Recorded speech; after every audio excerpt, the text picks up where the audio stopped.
Bonjour Madame la Ministre. Bonjour. Alors expliquez-nous pourquoi vous êtes venu au Mans aujourd'hui dans le cadre de ce lancement du mois de l'ESS. Oui, c'est le lancement du mois de l'économie sociale et solidaire. C'est un mois dans l'année qui permet de mettre en avant toutes les initiatives d'économie sociale et solidaire. L'économie sociale et solidaire, l'ESS de son petit nom, c'est cette économie qui place la coopération avant la compétition et donc qui agit au-delà du profit. Et donc le thème de cette année, c'est la responsabilité territoriale des entreprises, l'ancrage territorial. L'économie sociale et solidaire, très souvent, c'est l'économie qui est non délocalisable. Et donc j'ai voulu venir ici à l'Arche de la Nature avec monsieur le député qui est ici présent, et monsieur le président de la CRES, monsieur le préfet et l'ensemble des partenaires, pour mettre en avant justement ces belles initiatives d'économie sociale et solidaire. Il y a beaucoup de Sartois qui vont à l'Arche de la Nature le week-end ou pendant les vacances. Moi j'en fais partie, je suis une inconditionnelle.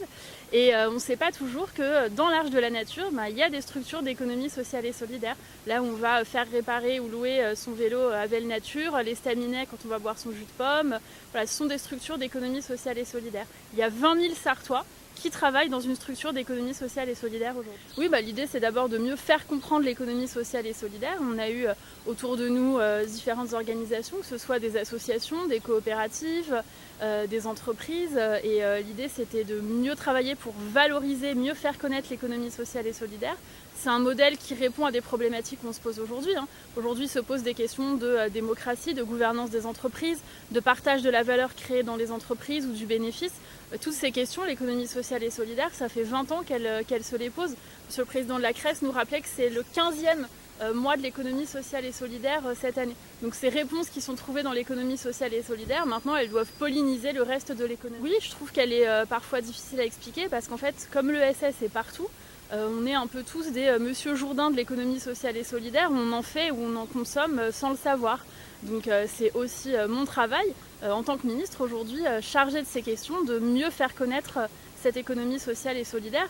D'ailleurs, les députés nous remontent à chaque fois, les élus dans les territoires, les exemples qu'ils connaissent bien sur leur circonscription. Éric Martineau, par exemple, a beaucoup d'organisations de l'économie sociale et solidaire, puisque d'ailleurs dans l'agriculture, que tu connais fort bien, mieux que personne, il y a beaucoup de structures de l'économie sociale et solidaire qui s'organisent en coopérative et autres. Je ne sais pas si tu veux en dire un mot peut-être. Si, mais après toi si tu veux, mais pour te dire que justement, même moi à titre personnel, puisque je suis aussi producteur de pommes, on a bien souvent accueilli des structures, des gens, des personnes qu'il fallait réinsérer, remettre alors qu'ils pouvaient avoir soit un léger handicap pour arriver à prouver que justement ils sont aptes à avoir une vie des plus normales comme nous tous. Et ça me paraît important. Et c'est pourquoi quand j'ai eu l'invitation de Marlène de venir aujourd'hui là sur le Mans, alors qu'on était sur Paris et j'ai refusé une invitation justement du ministère de l'Intérieur, mais pour soutenir, si je lui ai dit en plus pour toi, et bien justement c'était d'être présent parce que ça me paraît important. L'économie sociale et solidaire justement sur nos territoires et sur tous les territoires. C'est pas que sur la couronne mancelle, c'est aussi bien dans le sud du département que dans le nord. Enfin, dans le nord. Oui, absolument. Je le disais, il y a 20 000 salariés de l'économie sociale et solidaire.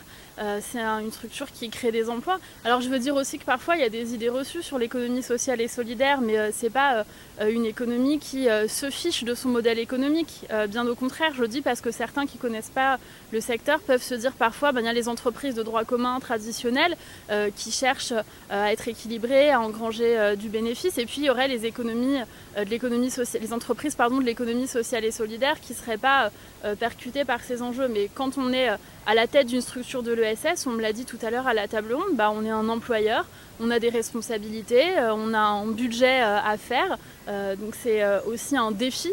Ce sont des contraintes, mais au profit d'un modèle plus vertueux. Oui, ça doit devenir un réflexe, c'est-à-dire que parfois dans la commande publique, on a déjà beaucoup de critères, et c'est normal qu'il y ait des critères, c'est de l'argent public qui est engagé. Mais aujourd'hui, parmi ces critères, on peut avoir la notion d'économie responsable, d'économie à impact, d'économie durable. Et je pense par exemple quand on fait appel à des traiteurs pour des événements ou quand on travaille sur l'achat public. Aujourd'hui par exemple les Jeux Olympiques sont une manne financière et donc les acteurs de l'ESS avec les canaux, avec la CRES d'Île-de-France s'organisent pour répondre avec une plateforme qui s'appelle ESS 2024 et qui va permettre partout en France de faire mieux connaître et de permettre aux organisations de l'ESS de répondre à ces marchés publics. Mais je veux dire que c'est un travail de la part des organisations de l'économie sociale et solidaire, et les chambres régionales de l'ESS font un travail remarquable pour les y accompagner.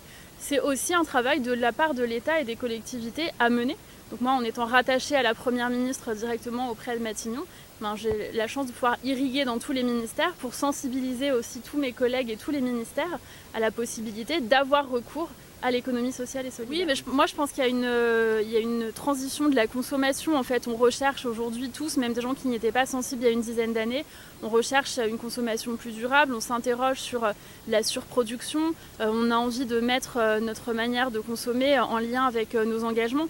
Là, on a parlé de Vel Nature, donc c'est une possibilité de faire réparer ses vélos, mais aussi de louer des vélos si on ne veut pas acheter justement, mais on peut louer aussi. On avait tout à l'heure un garage solidaire autour de la table qui permet justement des gens qui ont une voiture et qui ne veulent plus s'en servir, de la donner, de la réparer et de la mettre en lien avec des personnes qui recherchent un emploi. La cravate solidaire également, qu'on connaît bien, qui permet justement d'aider et de soutenir. Il y a aujourd'hui des filières de réemploi. Je vois même dans les magasins du Mans, honnêtement, la physionomie de certains commerces a changé depuis une dizaine d'années. Avec aujourd'hui, vous avez beaucoup plus, je trouve, en tout cas, c'est une observation que je fais, de commerces par exemple qui vendent en vrac, dans lesquels vous amenez vos bocaux, de coopératives, de biocoop, de magasins de commerce équitables. Quand on remonte la rue nationale, il y en a énormément. Et puis même en ville, sur les vêtements, aujourd'hui, vous avez des kilo shops, des friperies vintage. Ça a toujours existé d'une manière ou d'une autre, mais j'ai l'impression qu'aujourd'hui, ça a réussi à conquérir le grand public.